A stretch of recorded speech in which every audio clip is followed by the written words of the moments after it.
Welcome again, and now we are moving to the final part of our topic, that is AC and DC generator. But before we start with AC and DC generator, let us take a quick revision about what we have learned in our previous video.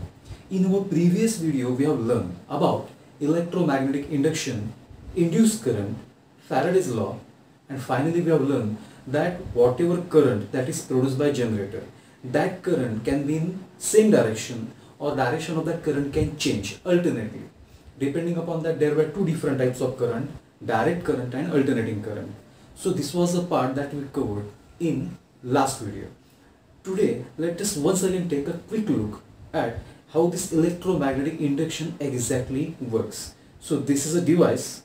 In that device there is conductor, and when that conductor will move inside magnetic field, that means magnetic field around that conductor will keep changing. Then current will be produced by electromagnetic induction, and that current is called as induced current. So you can see when I am moving this shaft, current is produced and this LED bulb is lightened. That means this is a device that converts mechanical energy into electric energy, and this device is called as generator. Second thing, principles. This generator works upon the principle of electromagnetic induction, and now we are going to learn what is the exact construction of this generator. Why? Because there are two different types of generator, AC generator and DC generator. So we are going to learn first, or we are going to start with AC generator. We are going to learn about the construction of AC generator and what is the working or how that AC generator works. And construction and working of this AC generator, we are going to use these two diagrams. But after taking a look at this diagram, you will realize that I have made some changes in that diagram. Now why these changes are necessary? Because diagram that is given in your textbook, theoretically that diagram is correct, but practically there is a big mistake in that diagram. And what is that mistake? To understand that mistake, let us compare diagram from your textbook and the diagram in which I have made some changes to make it work practically. तर पहिल्यांदा आपण या डायग्रामचे part समजून घेऊया. First part is magnet, north and south to provide a magnetic field. Second is armature coil or coil A, B, C, D. Third part is slip rings. Now remember, these are not split rings. These are slip, S-L-I-P, slip rings. After that, there are brushes B1 and B2, and there is a galvanometer.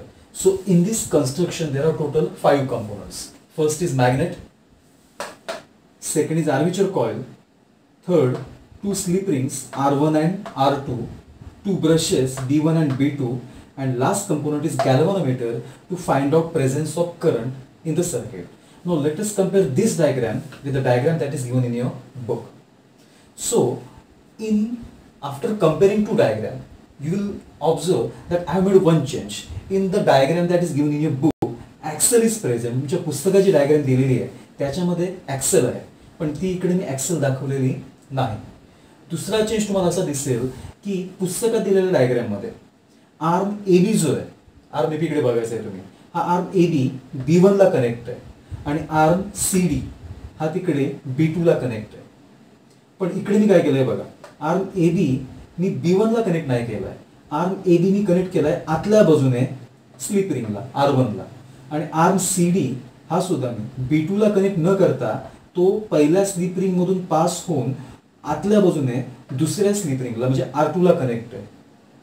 Okay, आता हे करण्यामागे कारण काय बघा, या मोटरच्या 5 part पैकी किंवा 5 पार्टचं डिव्हायडेशन हे 2 part मध्ये झालेलं असतं. जसं मी तुम्हाला मागच्या वेळी सांगितलेलं होतं, काही पार्ट्स असतात जे स्टॅटिक असतात.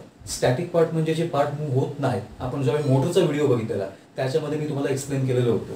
आता त्यातले मॅग्नेट्स नॉर्थ पोल आणि साऊथ पोल हे स्थिर असतात, त्यामुळे झाले स्टॅटिक पार्ट. दुसरी गोष्ट, ब्रशेस B1 आणि B2 हे पण स्टॅटिक असतात, यांच्यामध्ये पण मुवमेंट होत नसते. So these are also static parts. आणि गॅल्व्हॅनोमीटर हा पण एक स्टॅटिक पार्ट झाला. म्हणजे या पूर्ण जनरेटरमध्ये 3 पार्ट स्टॅटिक आहेत आणि ते मूव्ह होणार नाही. मॅग्नेट्स, ब्रशेस B1, B2 आणि गॅल्व्हॅनोमीटर. पण स्लिप रिंग आणि या दोन्ही स्लिप रिंग R1 आणि R2 आणि त्यांना जोडलेला आर्म AB आणि आर्म CD हा पूर्ण भाग काय होणार आहे, रोटेट होणार आहे. म्हणजे हा जो पार्ट आहे हा डायनामिक पार्ट आहे. आता समजा की जर पुस्तकात दिलेल्या डायग्राम प्रमाणे आर्म ए बी जर B1 ला कनेक्ट असला तर ज्यावेळी आर्म ए बी फिरून त्या बाजूला जाणार आणि आर्म सी डी या बाजूला येणार त्यावेळी काय होणार सांगा बघूया. पुस्तकात दाखवल्याप्रमाणे जर आर्म ए बी फिरला आणि त्या बाजूला गेला तर त्याचा B1 बरोबरचा कॉन्टॅक्ट तुटणार आणि आर्म सी डीचा B2 बरोबरचा कॉन्टॅक्ट तुटणार. म्हणजे थोडक्यात पूर्ण सर्किटच ब्रेक होणार आणि करंट तयार होऊ शकत नाही. कारण मुळात हे आर्म ए बी आणि आर्म सी डी हे ब्रश बरोबर कॉन्टॅक्टमध्ये नसतात, तर ते कॉन्टॅक्टमध्ये कोणावर असतात, स्लिप रिंग्स बरोबर R1 आणि R2. And that is why. तर आता या जनरेटरचं कन्स्ट्रक्शन आणि त्याच्यामध्ये मी केलेला चेंज जर तुम्हाला व्यवस्थित समजलेला असेल तर आता आपण सुरू करूया working. To find out how this generator works and how direction of current changes we are going to use Fleming's right hand rule. Imagine that downward force is acting on arm AB from north to south will be direction of magnetic field and which will be perpendicular. My middle finger will show the direction of current. That means current will flow from arm A or point A to point B. आता जर याच्यावर downward force act होते त्याच्यावर upward force act होणार. That means motion of conductor will be in this direction. This will be the direction of force and this will be the direction of current. That means current in arm CD will flow from C to D. So from C to D, that current will come into one arm.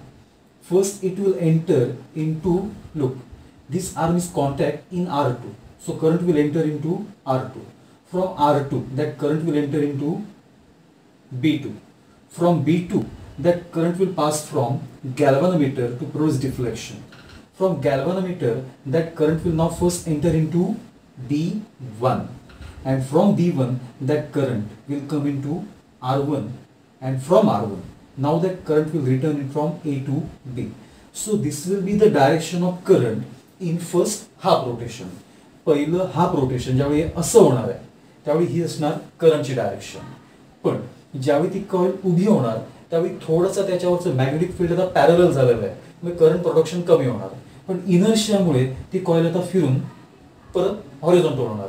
But now what will happen, arm C D will take position of arm A B and arm A B will take position of arm C D. So now this will be the situation. पण एक गोष्ट मात्र constant आहे बघा की arm C D या ठिकाणी कुणाला कनेक्ट होता, B2 ला कनेक्ट होता किंवा R2 ला कनेक्ट होता आणि इकडे सुद्धा सी डी R2 लाच कनेक्ट आहे. आर्म ए बी B1 ला किंवा R1 ला कनेक्ट होता आणि इकडे सुद्धा आर्म ए बी R1 च्याच कॉन्टॅक्ट मध्ये आहे, तो थेट B1 च्या कॉन्टॅक्ट मध्ये नाही आहे, पहिल्यांदा R1 च्या कॉन्टॅक्ट मध्ये. आता पुन्हा एकदा आपण इकडे फ्लेमिंग्स राईट हँड रूल वापरूया आणि या रोटेशन मध्ये करंटची डायरेक्शन शोधून काढूया. So now this arm C D will move in upward direction. So motion of conductor, magnetic field from north to south, and this will be the direction of current. So current will flow from D to C. When this arm CD will move in upward direction, arm AB will move in downward direction. So motion of conductor, magnetic field from north to south, and this will be the direction of current from B to A. So here I have shown motion direction of current. म्हणजे arm A B मधला current हा सगळ्यात पहिल्यांदा येणार आहे R1 मध्ये. R1 मधून तो करंट जाणार B1 मध्ये, B1 मधून तो करंट जाणार गॅल्व्हनोमीटर मध्ये जिकडे आपल्याला डिफ्लेक्शन मिळणार. तिथून तो करंट येणार आता B2 मध्ये आणि B2 मधून तो करंट येणार R2 मध्ये आणि R2 मधून तो करंट आता परत आर्म CD मध्ये पास होणार आणि सायकल चालू राहणार. आता हे झालं सेकंड रोटेशन. आता तुम्ही दोन्ही रोटेशन्स बघा आणि डायरेक्शन बघा. Here direction is from R2 to R1 and here direction is from R1 to R2. That means in first half rotation current will pass from R2 to R1 and in second rotation current will pass from R1 to R2.